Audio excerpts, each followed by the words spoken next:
दिया ही नहीं, उसने जीवन भर दान नहीं दिया। वहां से गंगा जी 12 किलोमीटर दूर थी, कभी गंगा जी नहाने नहीं गया, दान देना पड़ेगा। था खूब, देने के दिन तो थे पर देने का दिल नहीं था। कुछ लोग होते हैं जिनके पास देने का दिन होता है पर देने के दिल नहीं होता, जिन बेचारों के दिल होता है उनके देने के दिन नहीं होते। उसके पास खूब पर दान ना करे। पत्नी ने कहा कुछ तो किया करो। क्या करना, सब ठीक है, बढ़िया है। तो दान, अरे दुनिया कर रही दान, क्या अपने लिए बैठे हैं रहने। एक दिन पत्नी ने कहा कि तुमने कुछ नहीं किया, गंगा जी नहा आओ। पत्नी बार बार कहती फिर बुढ़ापा आ जाएगा। बोले अच्छा आज जाते हैं, अधेड़ उम्र, लेकिन पैसा खर्च ना हो जाए। पैदल पैदल गया 12 किलोमीटर दूर गंगा जी, पैदल पैदल पैदल। और जब गंगा जी किनारे पहुंचा तो उसको लगा कि घाट पे जाएंगे तो पंडा दान मांगेंगे, इसलिए मुर्दा घाट पे गया। कोई मिले ही नहीं। मुर्दा घाट बिल्कुल खाली, इधर उधर देखा कहीं कोई नहीं, अकेले ही। सो कपड़े उतारे कि जल्दी से डुबकी लगाएं। एक गमछा लपेट कर गया गंगा जी में, डुबकी लगाई। और भगवान को लगी हंसी कि ऐसा विचित्र भक्त नहीं देखा, जिंदगी में कभी दान नहीं किया। और आज आया तो मुर्दा घाट पे, सो भगवान को कौतुक सूझा। सो भगवान ने एक ही काम किया, जैसे ही डुबकी लगा के दानचंद बाहर निकले, भगवान पंडा के रूप में वहीं प्रकट, यजमान की जय हो। और दानचंद ने जो देखा कांप गया। तो बोले हद हो गई, यहां भी आ गए, यहां भी। भगवान ने कहा कि हम संतोषी ब्राह्मण हैं, इसलिए एकांत में यहीं पड़े रहते हैं, हम वहां नहीं जाते जहां और पढ़ने रहते, फिर यहीं। और तुम्हारे जैसा एक एक यजमान ऐसा आ जाता है जो साल साल भर का इंतजाम कर देता है। तो तुम भले आ गए, 1 वर्ष का इंतजाम कम से कम। कांप गया, बोले हम नहीं कर सकते, हम नहीं कर सकते, नहीं करेंगे। भगवान बोले तो दान तो श्रद्धा के ऊपर होता है, जितना करो। 6 महीने नहीं, नहीं महीने भर नहीं, हम 1 दिन का भी नहीं कर सकते। महात्मा के रूप में भगवान बोले, पंडा के रूप में कहने लगे अब करना तो पड़ेगा, नहीं हम निकलने नहीं देंगे जल से बाहर, चाहे जितना करो करना है। सो बोला उधार करेंगे। भगवान बोले मंजूर। 1 धेला उधार किया, 1 धेला। भगवान ने संकल्प ले लिया। बड़ा खुश हुआ कि पंडा को अब कह के 1 धेला पे कौन आता है। बेचारा पैदल 12 किलोमीटर गया, फिर लौट कर आया, थक गया था, शाम हो गई थी, अब सोया। अभी सोया ही था तब तक पंडा के रूप में भगवान दरवाजे पे हाजिर, यजमान की जय हो। पत्नी गई, पंडा को देखकर लौटी, कौन है? पत्नी बोली किसी पंडा को कुछ देने के लिए कह आए थे। हाँ तो बोले आ गया, वो तो वहीं है, बाहर है। दानचंद बोले आ गया? हाँ, अरे देव धेला काहे को?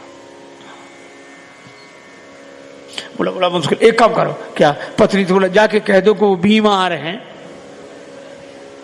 2-4 दिन बाद आना। सो पत्नी रुआसी सी होकर बोली कि वो बीमार है, तबीयत खराब है उनकी, आज गए दिन भर थक गए, बीमार हैं, अब आप बाद में आना। भगवान बोले दान मिले न मिले पर वो हमारे यजमान हैं, यजमान बीमार और पंडा चला जाए और जब तक स्वस्थ नहीं हो जाती हम यहीं रहेंगे, तो हमारा इंतजाम कर दो। यहीं टिक्कर बनाएंगे, प्रसाद बनाएंगे, पाएंगे, खाने पीने का इंतजाम, सामान। पत्नी गई लौट के। दानचंद बोले क्या हुआ? बोले वो नहीं जा रहे। वे कहते यजमान बीमार है, तब तक यहीं रहेंगे, खाने पीने का इंतजाम करो। दानचंद से बोली दे दे धेला। दानचंद बोले बहुत मुश्किल है। अच्छा एक काम करो, क्या उसको पुराना अभ्यास था योग का, तो सांस रोक के रह गया। पत्नी से बोला कह दो मर गए। महाराज सांस रोके पड़ा। पत्नी गई तो पत्नी ने रोकर कहा चले गए, मर गए, अब तो जाओ। पंडा बोले अरे राम राम राम राम, यजमान चला गया, जब तक उसका अंतिम संस्कार न हो जाए हम कैसे जा सकते हैं। अब भगवान बोले तुम महिला कहां भटकती फिरोगी, हम खबर कर देते हैं सबको। अब वो कह रहे नहीं, भगवान अमित रूप प्रगटे ते ही काला, पूरे गांव में कहा दानचंद मर गए, दानचंद मर गए। अब गांव भर इकट्ठा।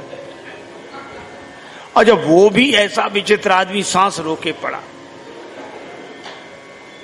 गांव के लोगों ने मुर्दा समझ के बांध लिया। अब उसकी पत्नी सही में रोवे और रोकर कहे ये मरे नहीं हैं, ये मरे नहीं हैं। और गांव वाले कहे बहन ये तो तुम्हारा मोह है, जाने वाला तो गया। और वो कहे नहीं मरे, आज तक कई साथ था, इसलिए धीरज रखो, धीरज। अब वो कहे काहे का धीरज, नहीं मरे ये। और गांव वालों ने बांध लिया, बेचारी रोती रह गई। और वो भी ऐसा विचित्र आदमी, सांस न छोड़े,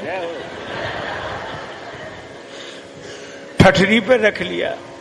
गांव वाले चले और भगवान पीछे पीछे पंडा बने। पर भगवान ने कहा कि हद हो गई, हम कहीं नहीं हारे, पर आज तो हम भी हार गए इससे। ऐसा गजब का आदमी हमने नहीं देखा। ये बिना मरे मर गया है और चला जा रहा है। जब उसे ठठरी पे रख दिया, भगवान बोले अब अग्नि लगनी बाकी है। एक काम करो, क्या यजमान था इसके कान में हम मंत्र बोलेंगे, ठीक है। सो भगवान कान के पास मुंह ले गए और कहा कि मैं भगवान विष्णु हूं, आया हूं बैकुंठ से तुम्हें हित नाता जोड़, मैं बैकुंठ से तुमसे नाता जोड़ कर आया हूं। दानचंद ने जो सुना कि भगवान है, तो तुरंत आंख खोल दी धीरे धीरे। और जैसे ही आंख खोली तो देखा वही पंडा। आंख खोलते जो पंडा देखा तो फिर आंख बंद कर ली। भगवान बोले हम हार गए तुमसे, हम तुमसे कुछ नहीं लेंगे, तुम ही हमसे कुछ मांग ले, मांग ले वरदान कछु। और दानचंद धीरे से बोले धेला दीजिए छोड़। वो धेला छोड़ दे बस।